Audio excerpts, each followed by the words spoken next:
Dear children, we were studying the third chapter of Geography, Our Changing Earth. In the previous video, we studied about volcano, earthquake, etc. Today, we'll start second part of this chapter, and today we'll study about major landforms, out of which work of river and work of sea. We'll study about these two things. The landscape is being continuously worn away by two processes, weathering and erosion. Weathering is the breaking up of the rocks on the earth's surface. Erosion is the wearing away of landscape by different agents like water, wind, ice. The eroded material is carried away or transported by water, wind, etc. and eventually deposited. This process of erosion and deposition create different landforms on the surface of the earth. In this image, we can see the result of weathering. In this also, the rocks are weathered completely. Here, this is weathering. This is the breaking up of the rocks on the earth surface. And this one is erosion. You can see here, the land is eroded by water, right? Fast flowing water. This is also the image showing soil erosion. This one also, as we discussed, that erosion is the weathering away of the landscape by different agents like water, wind and ice, etc. Now we'll study about work of a river. The running water in the river erodes the landscape.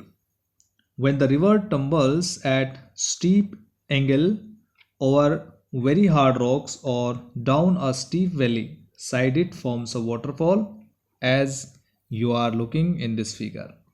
This is steep valley, steep angle over very hard rock, and down in a steep valley side it forms waterfall. This is waterfall.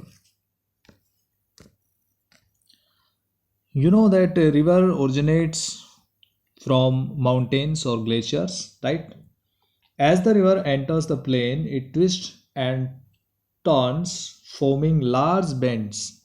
These are the large bends. You can see in this image, these are large bends on the plain.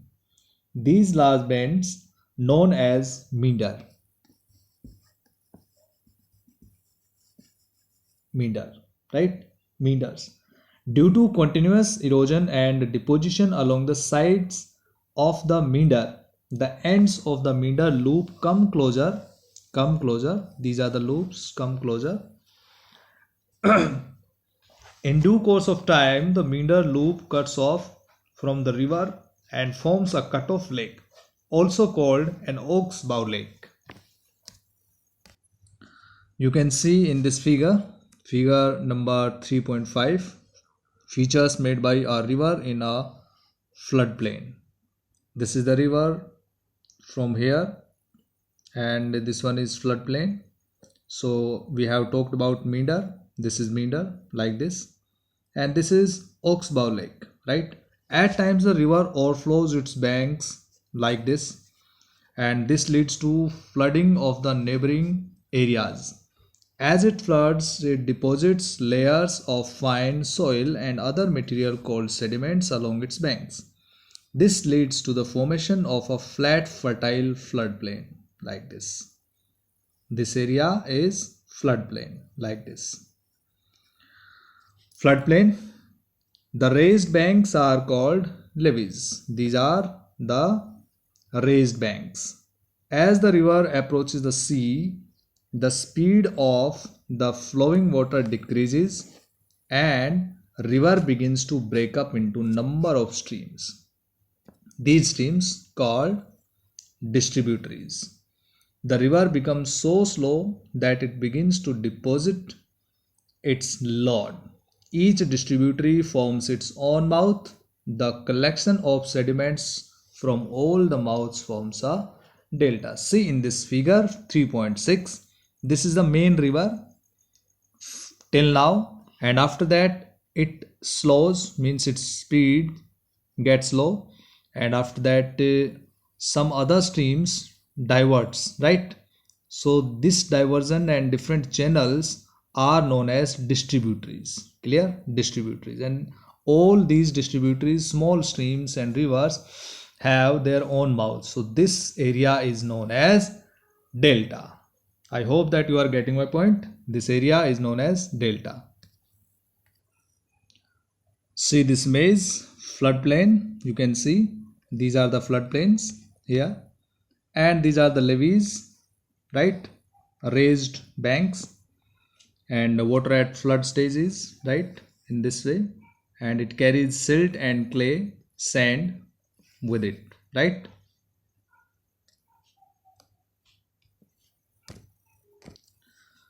There are thousands of small waterfalls in the world. The highest waterfall is Angel Falls of Venezuela in South America. This is the image of highest waterfall in the world. It is situated in Venezuela in South America. The other waterfalls are Niagara, this one. Niagara Falls, located on the border between Canada and USA in North America. And this is the image of Victoria Falls on the borders of Zambia and Zimbabwe. These countries are situated in Africa. So this was about the major falls, waterfalls in the world. Now, after the topic work of river, we will study work of sea waves. Sea waves. We can see in this image, figure 3.7, features made by sea waves.